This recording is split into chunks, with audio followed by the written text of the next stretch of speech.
Hello and welcome to the JSA Studio. I am your host, as always, Nathan, and today I'm coming at you with a reaction to Week 13 of the Big Ten. Football season is sadly coming to a close. Only one more week of regular season college football, and you never want to see that. However, it is also rivalry week this upcoming week. But before we get into my reaction to this weekend's games, I am going to go ahead and ask you to like, comment, and subscribe. It would really help out the channel if you did. And now with the intro done and out of the way, there's only one thing left to do, and that is to get started by starting with the treading water tier. As per the normal sort of treading water tier that we've got going on here in all of these videos, these teams did not particularly do anything this week that changed my opinion of them. Obviously, Oregon and Washington did not play this week as they square off for their rivalry game this weekend. Penn State did have a quote-unquote scare against Minnesota, but the fact of the matter is that Minnesota should have 2 more wins than they have. They should have been entering that game 8-2. They should have beaten Michigan. They got jobbed by the refs out of winning that game, and if their kicker can make a field goal, they beat North Carolina as well. Then all of a sudden, that's probably a ranked matchup, and that's a feather in the hat of Penn State. I do believe Minnesota is a quality football team. It did not surprise me at all that Penn State struggled, especially offensively. However, they, to me, showed a lot of grit and a lot of stuff that we haven't particularly seen from a lot of Penn State teams beforehand, which is the will to win.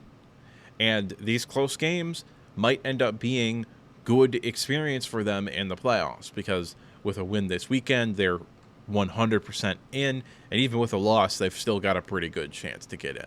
My only hope for them is that I hope their home playoff game, which they would have a very good chance of getting, would end up being at night, so that we could get a whiteout atmosphere at night from some team that doesn't normally go there.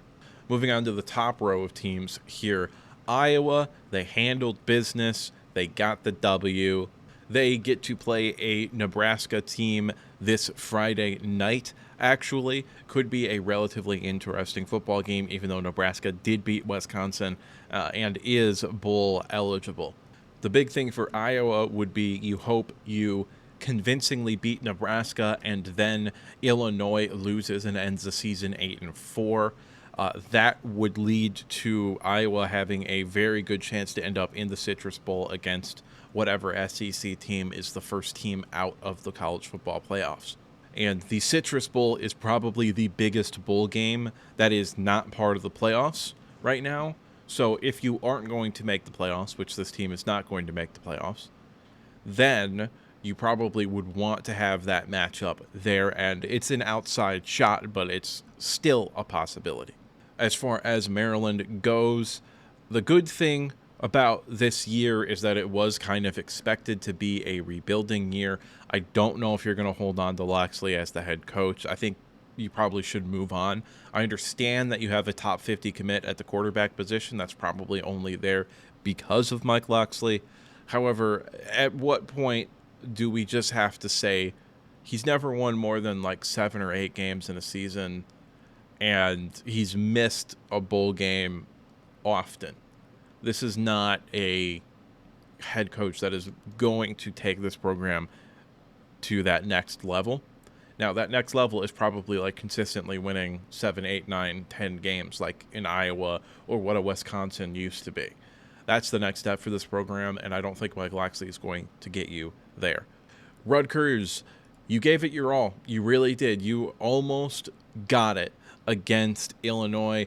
They score with like 30 seconds left on a long pass play. Illinois is a talented football team. They're probably the 5th best team in the Big Ten. They're very, very good, and you were right there with them. You played with them all the way to the end of the game. This has been a very good season for you. You finish off the year get that W, end up 7-5, see what the bowl game is, probably the Quick Lane Bowl, which basically just means you're going to get to beat up on a MAC team. So that could be fun for this Rutgers team to win a bowl game as well. However, right now, as it stands, I do think that this is a game where you look back and you're like, man, we could have won this game. And then, you're playing Michigan State this week. They're not very good. You get the W there. All of a sudden, you're 8-4 in the regular season with a chance to win 9 games with the bowl game. And that is just a different season than 7-5 or 8-5 with a bowl win. Even though by all measurements, this is a successful season for this team and this program. However, you're going to look back at this game, if you do end up winning the bowl game and end up getting to 8-5, you're going to look back at this game and be like, man, we were close to 9-4. Moving on, the next tier up is the Scarlett Johansson tier. Why is it called the Scarlett Johansson tier? Well, because these teams looked pretty. We're going to go ahead and start off with Ohio State. They handled business against Indiana. That was not a close game. Indiana scored a touchdown late and, in my mind, cemented themselves as one of the 3 teams that I think can legitimately win a national championship this year, the others being Oregon and Texas if they can get past Georgia. I mean, Notre Dame could also get there, but I just don't think Notre Dame has the quarterback play to actually win a national championship.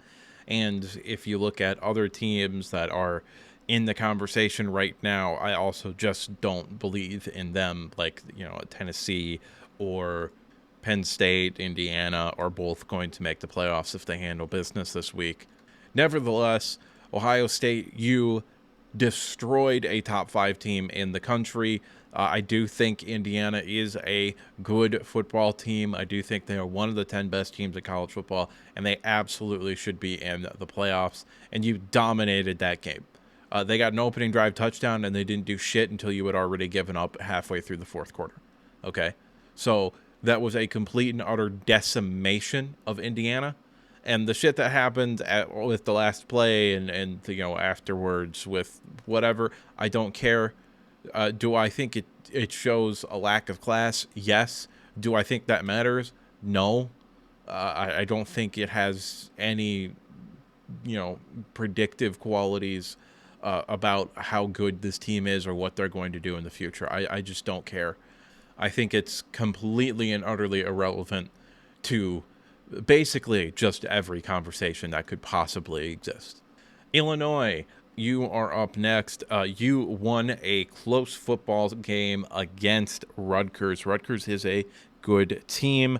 You ended up beating some quality football teams this year. Nebraska made a bowl game. Michigan made a bowl game.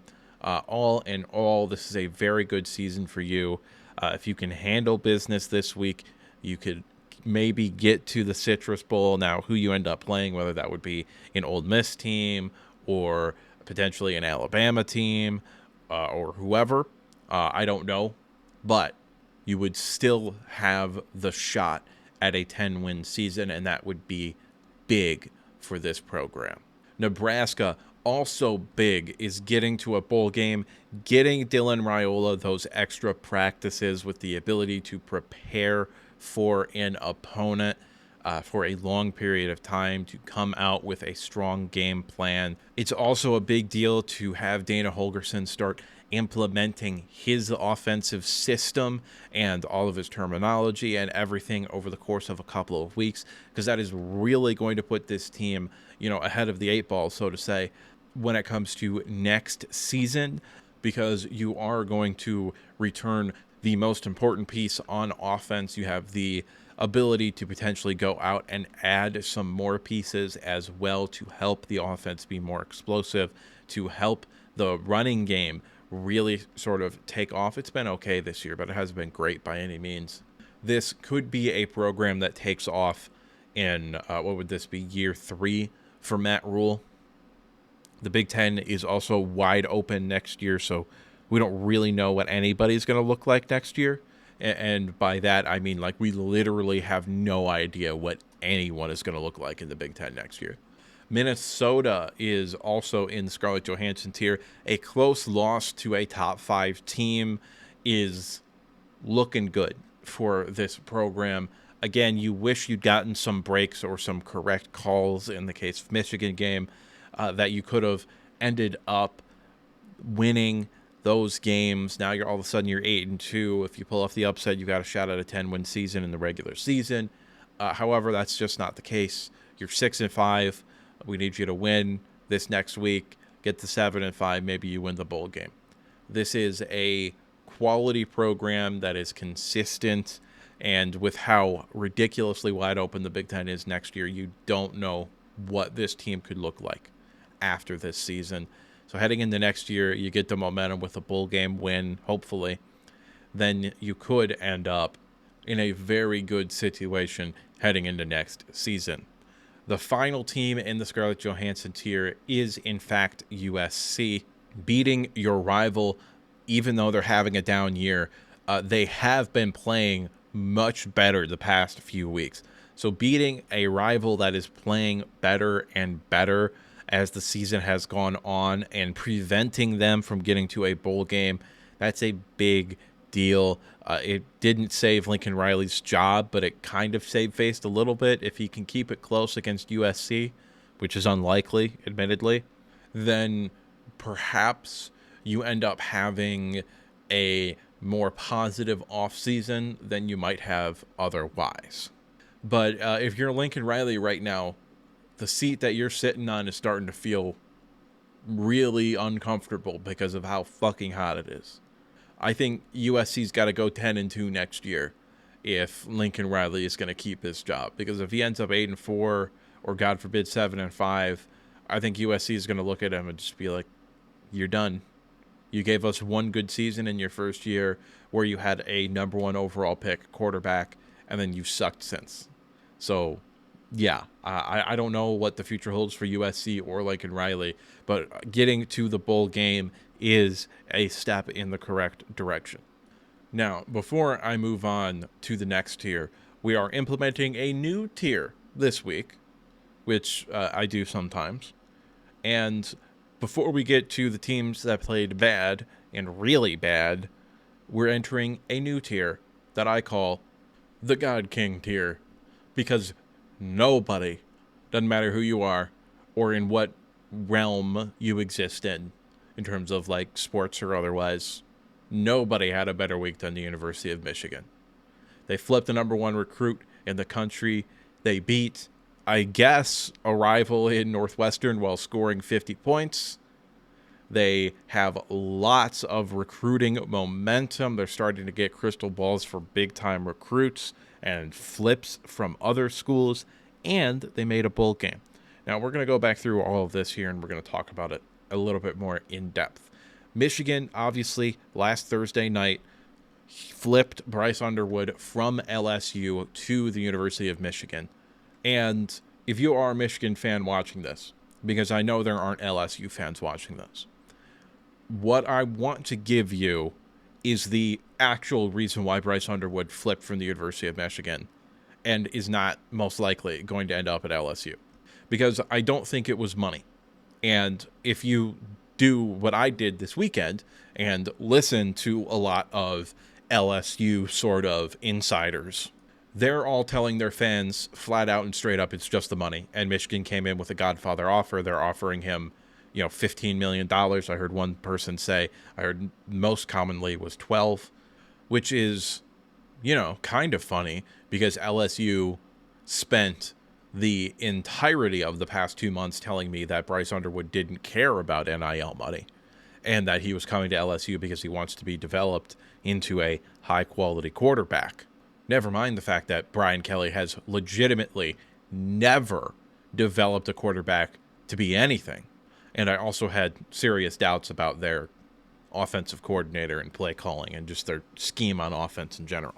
However, he did, in fact, intend to go to LSU, I think, until about a month ago. I think about a month ago, it really changed. When LSU lost to Texas A&M at the end of October, I think you sort of saw a lot of the downsides to being coached by a coach like Brian Kelly, who is in fact an old school kind of Bill Belichick, or maybe, Bo Schembechler / Woody Hayes kind of, not that he's abusive. I'm not making that allegation. Like Woody Hayes was literally punching people out on the sidelines of games. Okay, that's not what I'm saying. But what he is that sort of textbook, hard-nosed, you do what I say exactly when I say sort of personality. And some kids don't want that. Some kids need that and don't want it. However, I will also say that. But in today's day and age, that is not something that's going to happen a whole lot. He then went after a bye week, and then played Alabama, and he went to that game. And that game, I think, was the turning point where he said, okay, I'm actually going to start legitimately thinking about the University of Michigan and going there. Now, there have been several rumors going around, of which a lot of them are unsubstantiated. What I am going to tell you in this video is only stuff that you can take as fact, okay? This is stuff that I've been able to research, that I've gotten from the horse's mouth, so to speak. These are people with actual legitimate sources, which I don't have, so I believe them. One of the things that LSU fans have been saying about Bryce Underwood and his recruitment to the University of Michigan is that he was never on campus since, like, the summer of 2023, which is flat out and straight up not true. Yeah, he's been on the campus, I don't know, somewhere between 5 and 10 times in the past 4 weeks. He's been on the campus quite a lot. He has not taken an official visit until this weekend at Northwestern. However, unofficial visits are a thing. So basically, when it comes to this recruitment, what I believe happened is that it was a sort of 3-factor sort of thing, where there were 3 factors that ultimately played into Bryce Underwood flipping his commitment. Number 1, the more LSU lost, the more likely Garrett Nussmeier returns to LSU, and that means that he's not going to play. Now, I can also tell you with a level of certainty that Bryce Underwood is expecting Michigan to go out into the transfer portal and get a quarterback that will likely end up being the starter. Now, I think, just reading tea leaves, I think Miller Moss is probably the most likely of all of the quarterbacks currently in the transfer portal to end up coming to Michigan. I think he fits the scheme. I think he fits what Michigan wants to do. And most importantly, Miller Moss isn't an athlete. So if we want to do the J.J. McCarthy with Cade McNamara thing, or the Alex Orji thing from this season, with Bryce Underwood, who is a phenomenal athlete, we probably could get away with that and get him on the field for 5 snaps to 10 snaps a game in that way. And all indications appear to be that he was fine sitting for a year, whether it was going to be behind Garrett Nussmeier or behind somebody at the University of Michigan. He just wants the opportunity to compete for the starting job. And with Michigan bringing in a transfer quarterback, you're still going to have to compete for the starting job because you weren't there being the starting quarterback last year. Okay, it's a different situation. Just because you were the starting quarterback at whatever other school you were before doesn't mean you're going to be the starting quarterback here. And I just think from a logistical standpoint, he would have a better chance of starting at the University of Michigan than he would at LSU. Now, is it also completely possible that Michigan misses on Miller Moss and potentially a couple of their other top quarterback recruits because they don't want to come here and compete for a starting job? They just want to be handed the starting job, and we've got a 5-star number 1 recruit in the country kind of kid coming in. Yeah, I think that's a definitive possibility. However, again, the NIL money might be too much for these guys to turn down, whether they start or not. So I think the ability to compete is one of the sort of 3 factors. I do believe that the second factor, which we've already kind of talked about, is going to be the differences between coaching and coaching philosophies, okay? Sharon Moore very clearly is meant to be, again, I don't know if he realizes this yet, but Sharon Moore is very clearly meant to be a player's coach. Okay, so in the NFL, generally speaking, there are three kinds of coaches. Okay, there's the leadership guy, there's the play caller, and there's the CEO. Okay, and the leadership guy, that's your Dan Campbell. Dan Campbell's going to come in, and his basically only real job is culture. And yes, obviously he's doing other things, but he's going to bring the culture to that program. He's going to instill a culture, and it's going to be his main job. And then you have someone like a Pete Carroll or a Bill Belichick, which is a CEO type, where they're controlling everything. They're the one in charge, and they're going to run it like a business. Meaning he understands that everybody is a professional there and that everybody is there to do a job. And that job is, in fact, going to be playing football and winning games. So he kind of just buys in to the idea that this isn't a team, so to speak. It is an organization with a common goal, and we all have to work towards it. And that works sometimes in some situations. And then you have the third type, which is, and then you have the play callers. These are guys that have a head coaching job because they're very, very, very good at calling plays on offense or defense. Okay, think, Sean McVay or Mike McDaniels or Mike McDonald for Seattle, former Michigan defensive coordinator. Those guys are head coaches because they have that elite instinct when calling plays. Okay. Sharon Moore is going to, over the course of his career, I think, lean more and more into being a Dan Campbell, quote unquote, leadership or players coach, as some people say. I think he's going to lean more and more into that. And in an era where you're effectively bidding for players, getting the players to like you is very, very high on the list of things you have to be able to do as a head coach right now. And say what you want to about Brian Kelly. Brian Kelly is not a very likable guy. You listen to him talk. I mean, hell, there was a little controversy after the USC game this year where LSU played USC, where he just came out in the media and said that, yeah, their quarterback played better than ours, which wasn't even true. First off, Garrett Nussmeier was fantastic in that game. But that is kind of the coach that Brian Kelly is. You can say it's brutally honest or whatever, but that is kind of the coach that he is. And Sharon Moore is never going to do that. He's going to be critical of players. He's going to say, oh, well, we didn't get this done or we didn't do that done. But pretty much every time he's gone to talk to the media after a loss this season, he's come out and said, yeah, we got to do a better job as a coaching staff, and I got to do a better job, and we're going to get this fixed.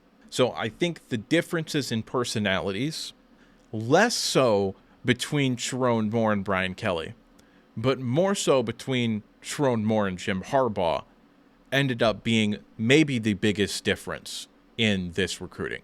If Jim Harbaugh is here, this is basically just open knowledge at this point. If Jim Harbaugh is still at the University of Michigan, Bryce Underwood is committed to LSU, and he ain't flipping for shit.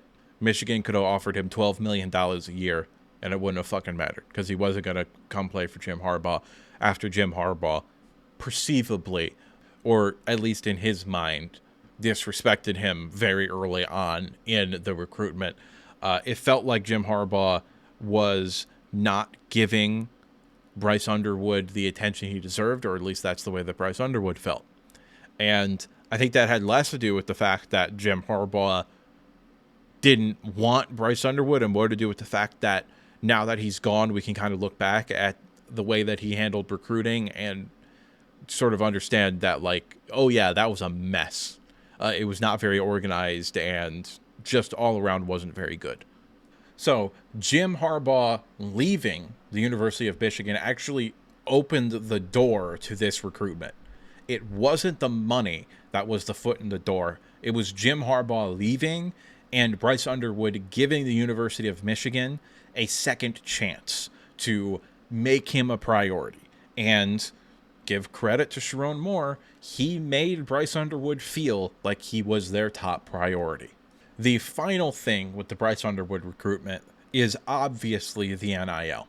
However, LSU fans and LSU media, largely because on the media's perspective, it's their job to placate to the fans, and they're not going to tell the fans the truth if they don't have to, which is the same thing Michigan, insiders and the Michigan coverage community also does the same thing. I mean, they made us seem like Davis Warren was going to be really good at the beginning of the year and that Alex Orji had taken a big step forward and yada, yada, yada. They both suck.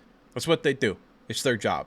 Okay. And part of the job is having connections to players and staff and shit. And if they come out and just shit on the staff and the players constantly, nobody's going to want to talk to them. Okay. So there's a bunch of reasons why the media has to be positive when covering these teams. Okay. And that isn't necessarily what I wanted to talk about here. In fact, what I do want to talk about more so than that is the NIL itself. Okay.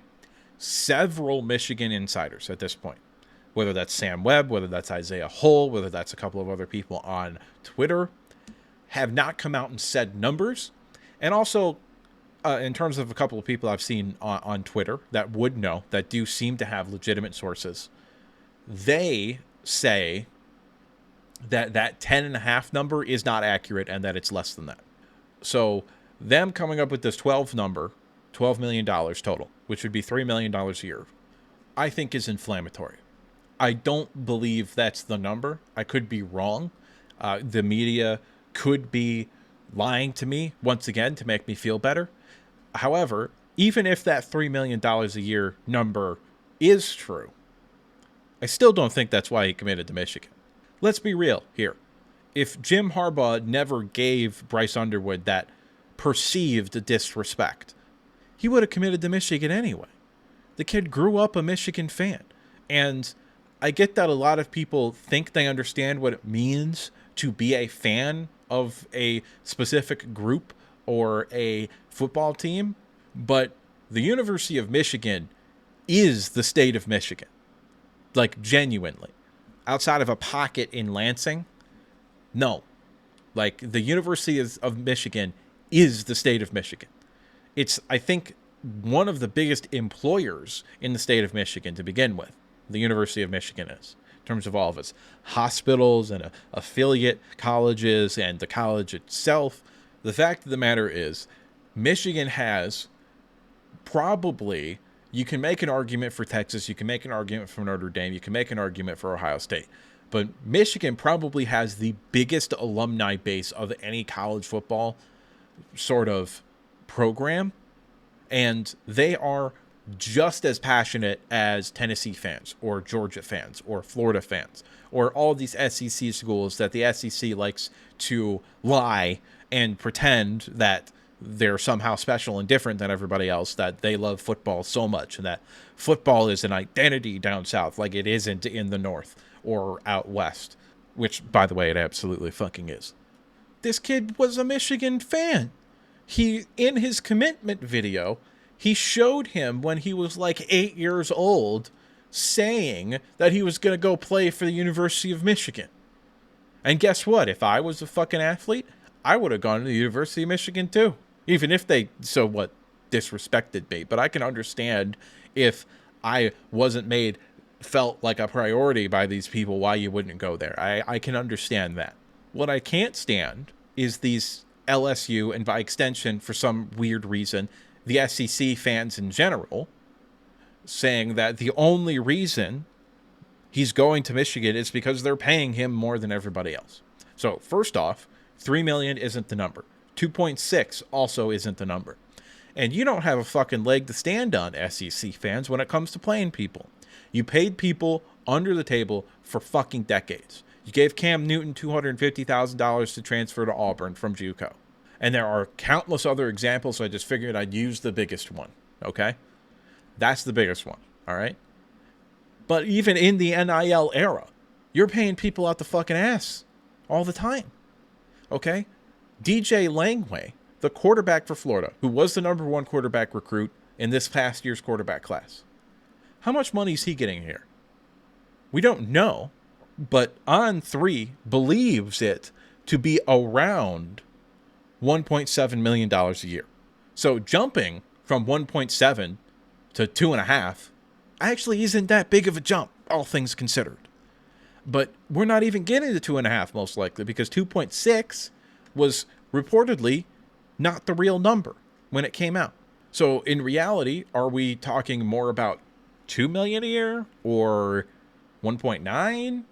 LSU said that they were only willing to go to 1.5 and it was only a 1-year deal. So Michigan probably beat LSU's number. So it's probably most likely somewhere between 1.5 and 2.5 at the high end, which isn't all that different from 1.7 that DJ Langway got. And let's not even talk about Arch Manning, because Arch Manning is allegedly the second biggest NIL earner of anybody, and he's a backup fucking quarterback for Texas. So no, SEC, you don't get to bitch about money. And you don't get to bitch about Michigan all of a sudden having a fuckload of NIL money. And I can get into where I think the NIL money came from, but I'm going to save that from later. Maybe a video in the future if it becomes relevant. But that's why I think Bryce Underwood flipped to Michigan. And also, pretty much everybody who isn't an LSU jockey came out and said, oh yeah, he wouldn't commit to Michigan if he didn't think they could develop him, if he didn't think he was going to end up being a really good player. Because $3 million a year for 3 years pales in comparison to the signing bonus of your NFL contract if you're the first overall pick, because that's like $18-20 million right there.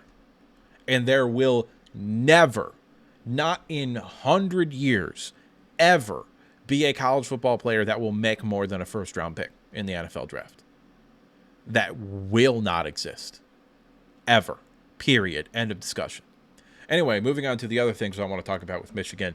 You dominated Northwestern. You scored 50 points. The offense looked really good, especially the running game in the second half. Running game in the first half was non-existent. Running game in the second half was pretty good. Passing game was consistent. Efficient is a way to put it. They started using the wide receivers, which was nice to see. However, it's not going to matter a whole lot against Ohio State. But I was encouraged by what I saw. Hopefully, if Michigan can run the football against Ohio State, again, unlikely. Ohio State, I think, has the number 3 run defense in the entire country. But if Michigan can run the ball, they've got a shot against Ohio State. So another big thing with the Bryce Underwood commitment is that Michigan is picking up steam and momentum. I've heard several 5-star players being talked about as potentially being really interested in Michigan.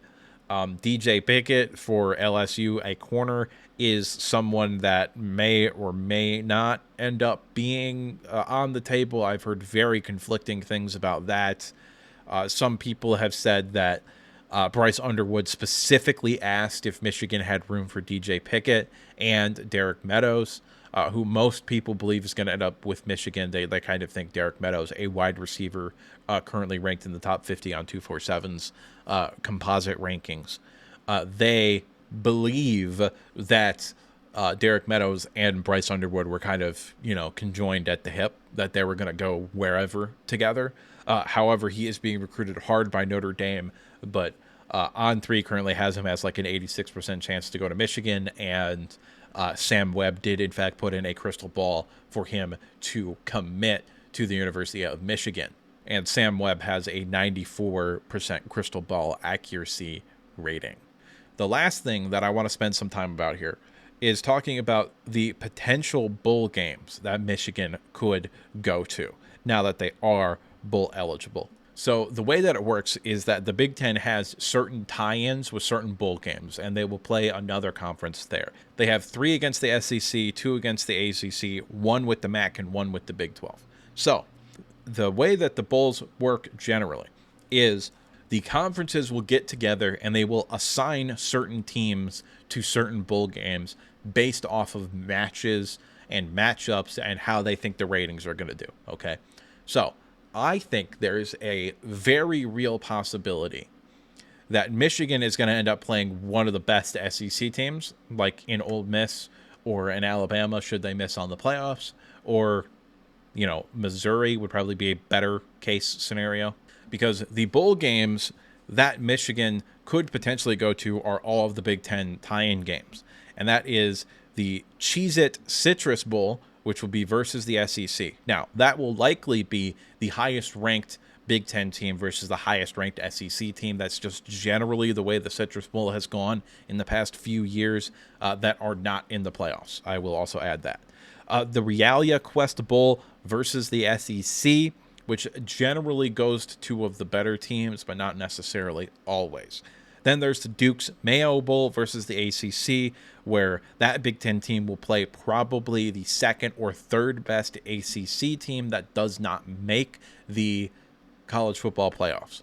You then have the Pinstripe Bowl versus the ACC as well, and generally speaking, that is also more of the lower tier of teams where they're going to add those two teams to play each other there. There's also the Music City Bowl versus the SEC, which is generally two middle-of-the-pack teams, which would be where Michigan is. However, middle of the pack in the SEC is, once again, like Missouri and Arkansas and Florida, potentially Oklahoma. Just a bunch of teams that would murder Michigan if they actually played. Maybe not Oklahoma, but they've got a really good defense.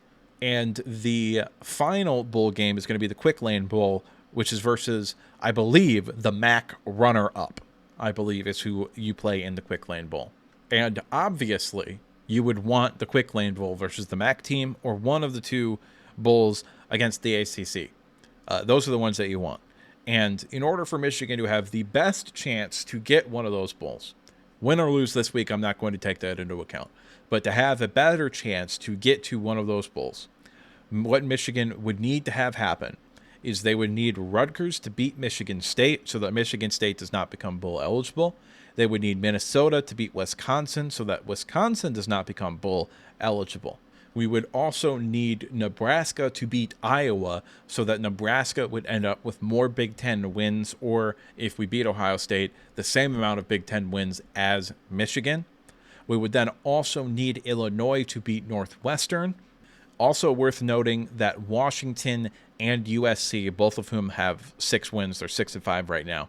Both of those teams do not matter because they are not part of the Big Ten when it comes to the bowl games. They still are with their Pac-12 tie-ins. So if all of those things happen, then there's a very good chance Michigan will end up being the lowest ranked team in terms of eligibility for a bowl game, which generally speaking, that would mean that they would get the Quick Lane Bowl. Now, whether or not they're going to send Michigan to the Quick Lane Bowl when they have a chance to match them up against Oklahoma or Ole Miss or Florida, again, it would be another, big point for TV ratings or whatever. But generally speaking, I just desperately want a winnable bowl game because if we end up playing Florida, we're going to get our asses kicked. If we end up playing Missouri, probably won't be as bad as Florida, but Missouri probably wins that game. If I had to, put my money on it, I do think Wisconsin finds a way to get a victory in their rivalry game against Minnesota on Friday afternoon. However, I do think Rutgers probably beats Michigan State. I just don't think Michigan State's that good. However, if Michigan State does beat Rutgers, you can kiss the Quick Lane Bowl goodbye because that's going to Michigan State. If both of those teams win, and we're not talking about the best case scenario anymore, if both of those teams win, I think Michigan's most likely outcome will be the Music City Bowl, probably versus either Missouri if Alabama makes the playoff, or an Ole Miss or potentially Alabama team if they do not make the playoff. Again, that's pure speculation. I don't know for sure, but I just really feel like that would end up happening. That would just be the thing that ends up happening. I would actually be pretty happy if we ended up playing Oklahoma. I think that could be a fun matchup between two hypothetically very good defenses. So, yeah, I think that would be a fun game to watch as someone who is an enjoyer of defensive football. Up next, we're going to go pretty quickly through these last two tiers here. We've got the ass tier because these teams played like ass. Michigan State, you won the game, but that second half, you were awful. You were awful in the second half. Purdue is horrible, and you made it a game. Like, oh man, that's whack as hell. This program is not where I thought it was after the first couple of weeks of the season. Wisconsin losing to Nebraska, especially when Nebraska's honestly just having a down year and they've lost like 4 straight. It's just a bad look. I thought this program might have been turning the corner. Turns out it's not. UCLA, again, I was really hoping you would get the upset and ended up with the bowl game. Go ahead, go out strong, beat Fresno State, end up 5-7, which doesn't necessarily mean you can't make a bowl game, but it's very unlikely that it would happen. Moving on to the super ass tier, these teams played unbelievably bad. Indiana got absolutely shellacked by Ohio State. They did not deserve to be on the same field. Purdue is an embarrassment to the game of football. And Northwestern got beaten up by a honestly bad Michigan team. So that's not a good look either. Power rankings in the Big Ten, number 1, number 2 stay the same. Penn State and Indiana swap places at number 3 and number 4. Iowa remains stagnant at 5. Illinois remains stagnant at 6. Michigan jumps up 7 spots after dominating Northwestern. And Rutgers also moves up 4 spots after playing with Illinois in a very, very close game. Minnesota falls down 2 spots simply because I thought Michigan and Rutgers looked better than them this past week, even though it was a close game. Washington goes down 1 spot purely for not having to play. Nebraska, even though they won, goes down a spot simply because I had 2 teams behind them move up 1. Michigan State up 1 spot by virtue of existing. Wisconsin down 5 spots for losing to Nebraska. USC up 1 spot for beating UCLA. Maryland up 2 spots simply because I had to move Northwestern down. UCLA at 16, Northwestern 17, down 3 spots. Purdue remains stagnant at 18. Now we're moving on to my top 15 here. And I've got some takes here because I really genuinely don't understand how the AP can be allowed to exist anymore. And the college football playoff rankings are going to fuck it up too tomorrow. I know it. We all know it. Oregon at number 1, Ohio State number 2, Texas 3, Penn State 4. That does not change, as is Notre Dame at 5. That remains stagnant. Also worth noting, this is technically 2 weeks of movement, not 1 week, because I did not upload a video last Monday. SMU is up 3 spots from 2 weeks ago to number 6. Miami is up 5 spots from 2 weeks ago to number 5 because everybody in front of them lost. Boise State up 2 spots to number 8. Georgia up 4 spots to number 9. Tennessee down 4 spots because they lost to Georgia 2 weeks ago. Indiana down 4 spots after losing to Ohio State. That would have been a bigger drop had I, made the video last week. Arizona State up from unranked. They're at number 12. BYU down to number 13. Alabama down to number 14. Clemson in from being unranked, and my G5 pick is still Army if Boise State loses in the Mountain West Championship game. But what do I know? I'm just some asshole on the internet giving you his opinion. To this point, I'd like to remind you to like the video if you liked it, subscribe if you want to see more content like this, and if you disagree with me at any point, go ahead and drop a comment down in the comment section below. And now with the outro done and out of the way, there's only one thing left to say, and that is that I'll see you next time.